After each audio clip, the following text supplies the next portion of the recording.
پاس به جلو ساحدی گل برای پرسپولیس ضبط کردم.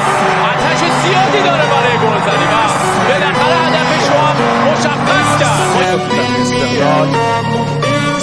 پاس رو بقب خطرات این پاس اشتباه به کاردست استقلال بده. حسینی که مدوی سرگون کرد باشه محمدی جریمه زده امید عالیشا به توی دروازه چه تعبیری میکنه یحیی گل محمدی. باید بگیم همون همیشگی، یعنی امید عالیشا واسه برای پرسپولیس گل میزنه. فرصت برای دانیال اسماعیلی فرد، فرصت برای پرسپولیس و توی دروازه گل برای پرسپولیس تهران توسط